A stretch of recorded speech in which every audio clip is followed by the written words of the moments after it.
It is really quite significant that you would invite members of the commercial maritime industry to participate in such a forum, because so often our worlds don't intersect in a conversational way. And I think having a conversation is certainly a healthy way to begin, and participating in Green Forum Oceans is just a wonderful opportunity to do that. I'll just tell you a quick story. On my board is the CEO and president of Sea Research Foundation. I was delighted to see the Institute for Exploration in the Woods Hole presentation, because Bob Ballard and Institute for Exploration is part of Sea Research Foundation.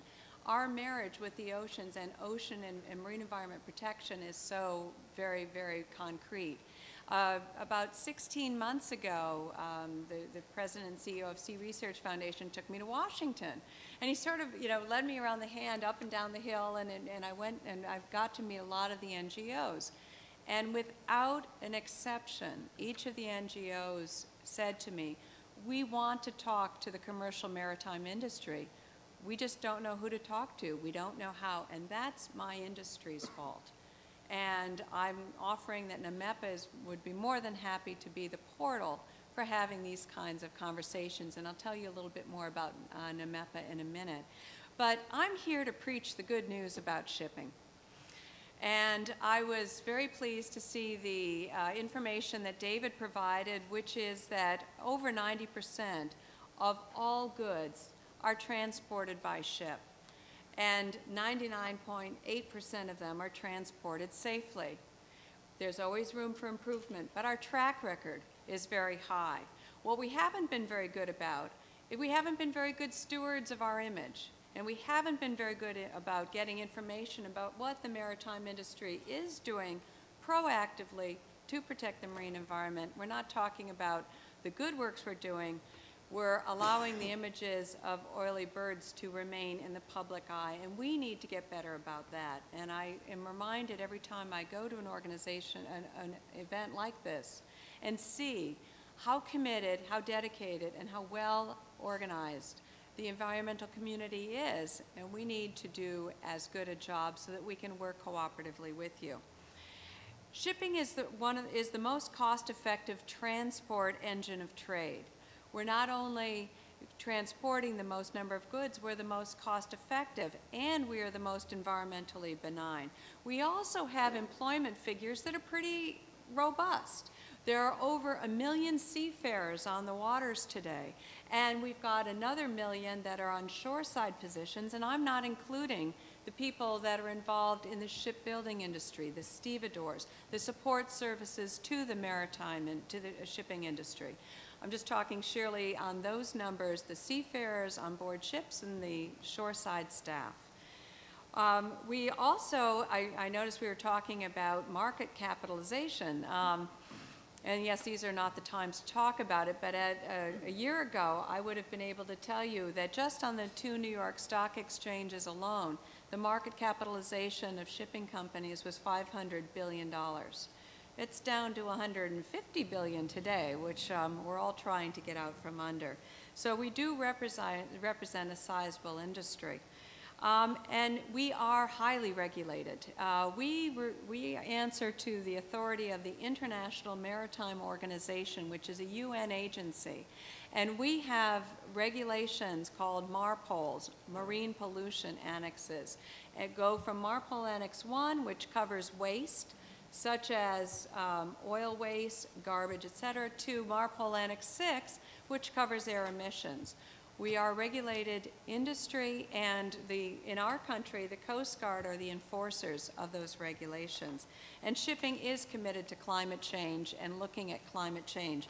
The Secretary General of the International Maritime Organization, Ephemio Metropoulos, said, "We are energetically pursuing the limitation and reduction of greenhouse gas emissions."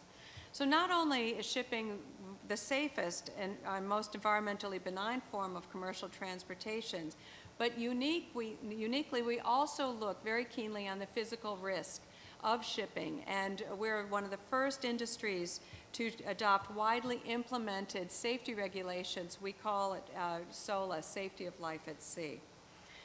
One of the other things we're working on strenuously are extensive environmental innovations to mitigate the impact of shipping on the environment. Some of you may have seen what the Beluga Shipping Company has developed, which is the sail that is used to propel a ship as it goes through the waters. They're using it on smaller ships with lighter cargoes, but they are in development on different iterations of how wind power can propel a ship.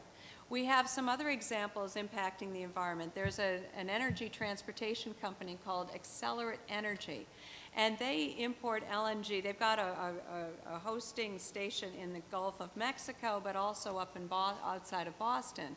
They have a discharge buoy outside the port of Boston that not only discharges the LNG into the port of Boston, but it also has on it sensors that are tracking the right whales. And when those sensors pick up on a right whale pod, that information is transported to Cornell University, with whom they have a relationship, and that information is disseminated throughout the maritime community so that the shipping traffic can be aware that there's a pod of right whales in the area, in those shipping lanes possibly, and to be on guard.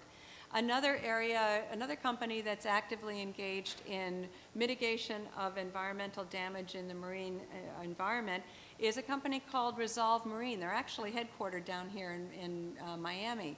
And they are salvors, so that when a ship does get into trouble, they're removing the ship from potentially coral reefs, but they do it as an environmentally friendly fashion to the coral reef as possible. They are also engaged in rebuilding coral reefs.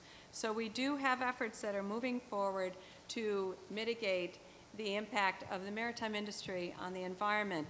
What I would suggest is that one of the things that we need to do and work cooperatively towards is to identify a balance between global trade and the environment.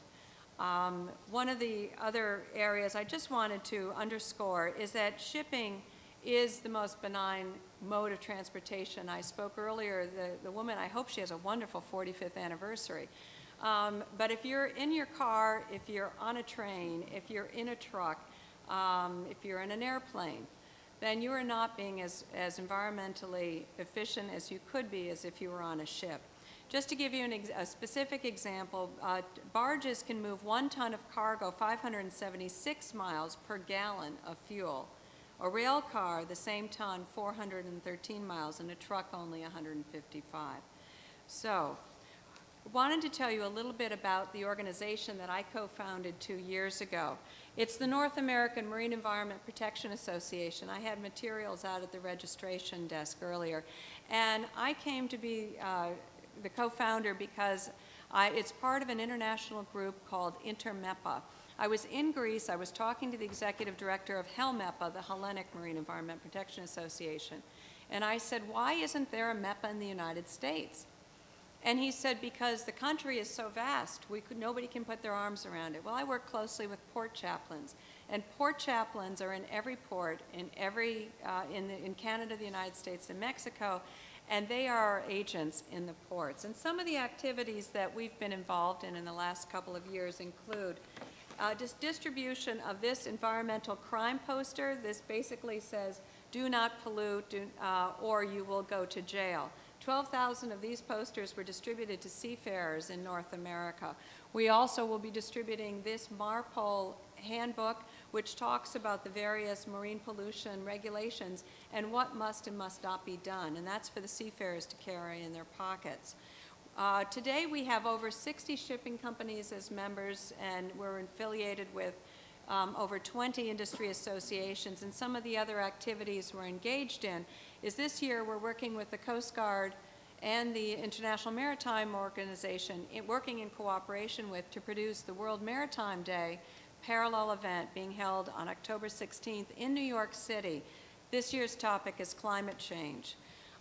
We also have worked on National Maritime Days in New York, in Washington, D.C. In March, we produced this marine debris poster, and when I see the data up there, it's supported by what we have produced as well. Plastic bottles the deterioration of plastic bottles is 450 years. Glass, we had to put a number in because nobody knows. It's 1,000 years for the deterioration. The headline of this says, do you know where your litter is? Right where you left it for years. And this poster has been disseminated through our website to schools, it's gone as far down as Chile, as I know, and also has been requested by University of Plymouth in England. This year we're going to be participating and leading the maritime industry in joining the Ocean Conservancy in their International Coastal Cleanup on September 19th. And I urge all of you to go to Ocean Conservancy's website because it really is remarkable what they have done in terms of collecting marine debris on a global basis, but they also catalog it. And consistently, the #1 debris item is cigarette butts. #2 is plastic bags, and that's consistent with all the information we've been sharing today. So I'd like to thank you again for this opportunity to share a little bit about what we in the commercial maritime industry are doing to be your global partners in environmental protection.